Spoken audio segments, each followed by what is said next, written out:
Welcome to Resilience Redefined. I'm your host, Michael Ostrolenk. This show is about building better humans, institutions, and systems. On the show, I'll be interviewing many different experts from across many different fields, including human optimization, health and fitness, team building, mind-body medicine. In the institutional space, we're looking at different institutions and how we can create new ones, new models and maps, including in medicine, in education, in intelligence community, in law enforcement, in the military, especially in the special operations community. Thanks for being here and enjoy the show. Welcome to Resilience Redefined. I'm Michael Ostrolenk, your host, and today we're going to be talking about an issue close and dear to my heart, kind of redefining masculinity in the 21st century. And it's been a really interesting kind of watch this over the last 30 years. The 30 years as being a therapist and the last 25 years being a coach, to watch the cultural forces at play attempting to redefine what masculinity means. And in many cases, I would say it's redefining it downward. It's actually emasculating men, which I think is a problem in and of itself. But there's also some interesting points being made. I don't like the word toxic masculinity. I think that's stupid. But there are some interesting points about what we might consider machismo approaches that some men might take. But replacing the machismo with a new age wimp, as Trip Lanier would say, is not the answer. I think a third way needs to be developed. And a lot of men are actually creating some really interesting work around that. Trip Lanier is one of them, a friend of mine.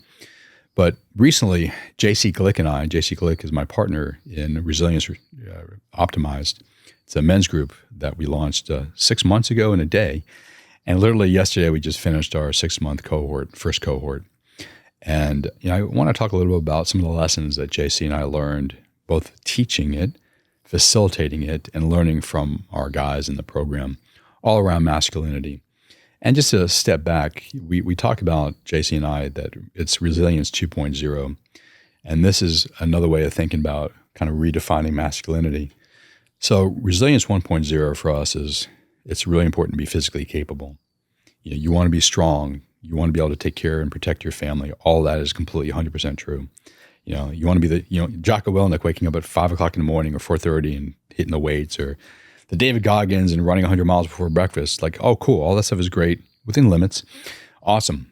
And Resilience 2.0 is that. And are you capable of sitting in your own experience, or do you seek distraction? Do you go to porn, Netflix, YouTube, work out more, drugs, alcohol, whatever it is? Like most people, most men have a hard time sitting in their own experience. They just want to be distracted. The second question we ask our men is, are you capable of sitting in the messiness of your partner? And let's do a heterosexual couple. Like, she is in her feminine. Energy is all over the place. Emotions are all over the place. Are you able to hold the space for her and show up for her as she needs you to? Or do you attempt to fix her because you're uncomfortable with her emotions being all over the place? And then the third thing is we live in a VUCA environment, volatile, uncertain, chaotic, ambiguous. Things are changing all the time. Financially, the economic system, geopolitically, tons of stuff going on domestically here in the United States, politically as well. And so it's a VUCA environment. And we ask the question, can our men step up in their families, in their communities, and serve a leadership role and not be moved by their own triggers inside themselves to be shut down or to act defensively as little as possible?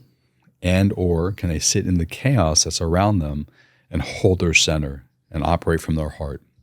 Those are the three areas that we think about. And those are three areas really nicely connected to what we might talk about now in terms of masculinity, kind of a new approach to masculinity. And the way I think about it is part of being a man, and the protector piece is really important, being a strong, physically capable. As I said, that's all really important. And we can talk about that at another time, because that's part of the work I do with men. But it's also like how men need to be able to allow their own emotions to flow through their system. We've been taught, not just men, but humans have been taught in our family of origins that some emotions are inappropriate to feel, let alone express. I'll give you something to cry about. Anger is not allowed in this family. There's nothing to be happy about, whatever those emotions are. And we go, I better not feel that, let alone express that, which is completely unhealthy. Because the more I repress, the more it expresses itself. It might come out sideways in terms of being a passive-aggressive behavior. It might come out physically in terms of certain chronic illnesses, So we don't want to repress emotions, can come out in our partner. I mean, it's just amazing how like what we repress expresses somewhere in the system or between people, and the system between people too. So like part of the masculinity is learning to be with our own experience and sit with our own experience, allow our own experience to emerge. Doesn't mean you have to act on it. And that's also a key piece of difference between a boy and a man. Children are less capable of not expressing how they feel until they're shut down by their family of origin or their culture. Men should be capable of feeling what's going on, but managing them. Just because you feel something doesn't mean you have to act on it. You can manage it towards higher ends. That's really important. You can manage it towards higher ends. So being a man is feeling what's going on, managing it, and learn to healthily express it to other people, including your partner. That to me is kind of a healthy version of masculinity. Healthy version of masculinity too is like, you are holding the space, I'll use a heterosexual couple again, for your female partner. Like your role is to like create a safe space for her to feel whatever she's feeling, to go through whatever she needs to go through in her own life. It doesn't necessarily even have to be about the relationship. It can be, but it doesn't have to be. So you have to be strong enough inside, capable enough inside, to have the inner resources enough inside and you're not contracted, you're not rigid, you're not like you're literally strong, but open. You're operating from your heart. You're like a light warrior, a loving light warrior. So being masculine in this way is being very, very loving, being very, very strong, being very, very open, and holding space for your partner and showing up for her as she needs you to. Does not mean you don't deny your feelings. Like she might say or do something that angers you or makes you sad or makes you feel guilty or shameful, whatever it is. It's not that you deny those things, but there might be moments where like, oh, I just noticed I'm activated for what she said or didn't say. Cool. And I'm going to have this conversation with her about this because it's really important. I don't want to withhold. But in this very moment, she needs me this particular way. And this particular way requires me to engage her in a conversation. How do you need me to show up for you right now? And she will share with you. And that's a continuous conversation you have with her.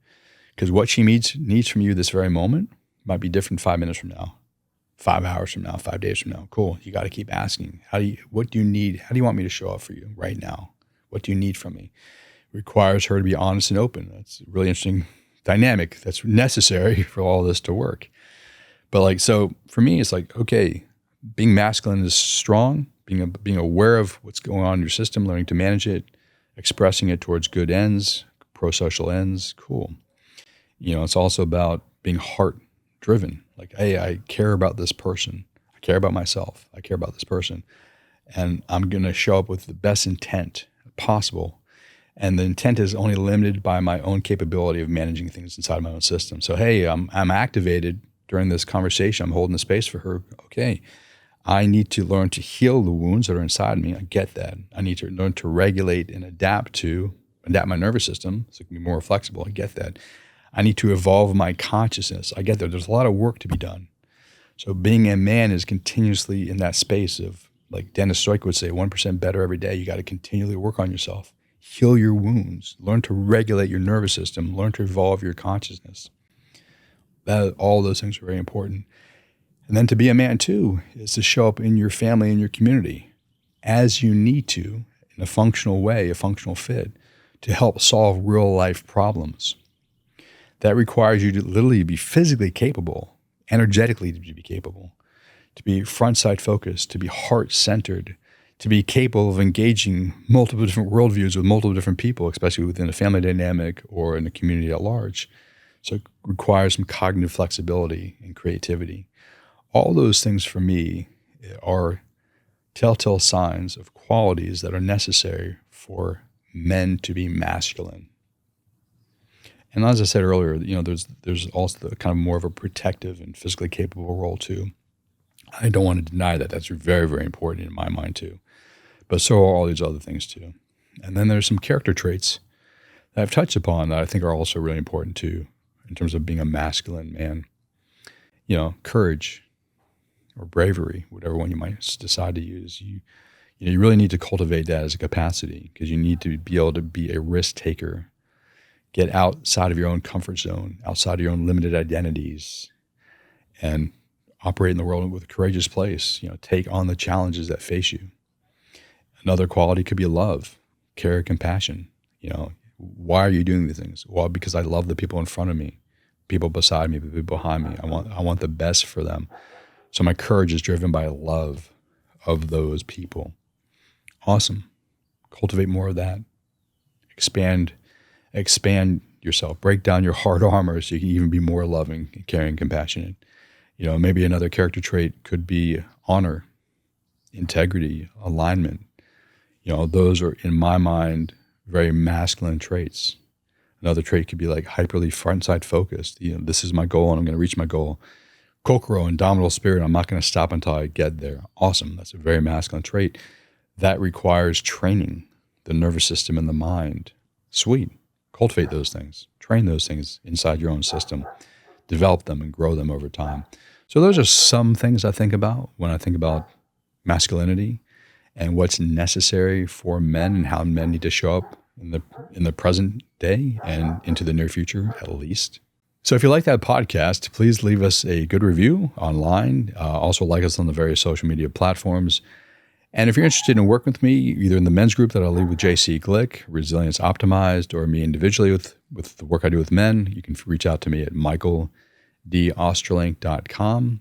And we can do a discovery call. Or if you want to work with us, as I said, in terms of our men's group, you can go to resilienceoptimized.com. And there's a way on that website to contact JC and I for a discovery call to make sure it's a good fit for you.